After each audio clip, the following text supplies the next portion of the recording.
I am Zachary, and at the time I write this, it has been 3 weeks since the fateful night when I played the NES Godzilla game. Going back to that night, to immediately after I turned off the NES.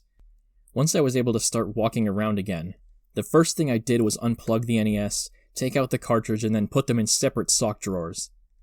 I looked over the computer. All the screenshots you've seen in the story were saved. I backed up all the images on a flash drive before I turned the computer off, just in case. After that, I hit the bed and instantly passed out. It was not a restful sleep, but one of complete exhaustion. It felt like no time had passed before I awoke again. And what a day that was. The first thought I recall coming to mind was, what the hell happened last night? I thought about it for a short while, until it occurred to me to contact the person I got the game from to begin with. My friend. Billy. So I called him up and told him to just come over to my apartment, which he did. I showed him the screenshots and gave him a very basic summary of what had happened. At first he thought I was just pulling a joke on him, but he soon realized this was not the case. Once it hit him that it was real, he was speechless. He made it clear that he had absolutely not tampered with the game, and he had no idea about any of this. So then the obvious question was asked to Billy. Where did you get the game? I got the simple answer of, from another friend of mine that I trade games with.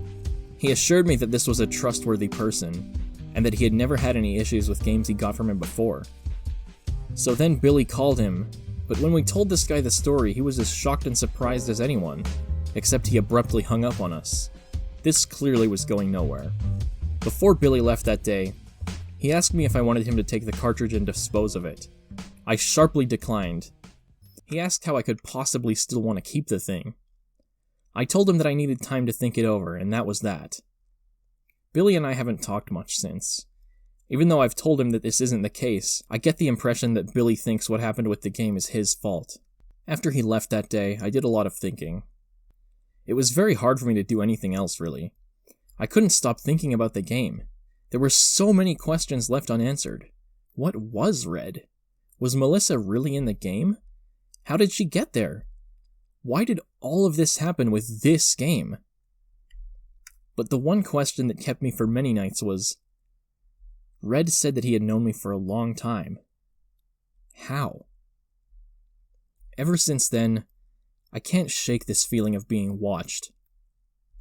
The game made me ask myself questions about death and reality in ways that I never wanted to think about. I'm not too sure of anything anymore. Constantly thinking about it soon began to have a negative impact on my life. I just didn't care about anything else at this point. By comparison, all the other day-to-day activities seemed pointless.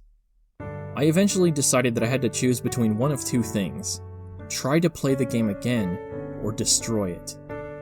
I tried several times to convince myself to try the former, but I never got farther than plugging the NES back up. Just touching the cartridge made me remember all the pain I felt during that fight with Red.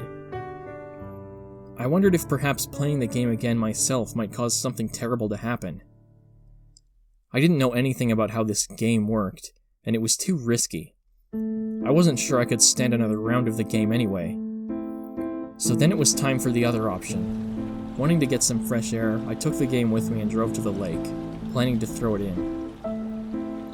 I got up to the lake with the cartridge in my hands, and I looked down on it and I thought of Melissa.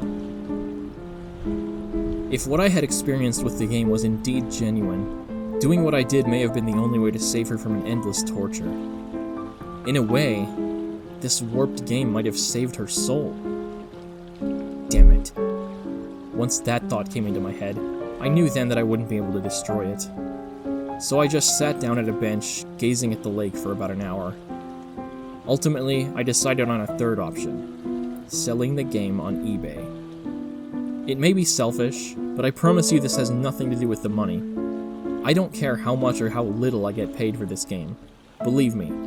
It's selfish because I don't want the responsibility of owning the cartridge anymore. I can't dwell on this forever, and the only way I can deal with this is by putting the game out of my life. So this brings me to one of the main reasons I created a summary of these events.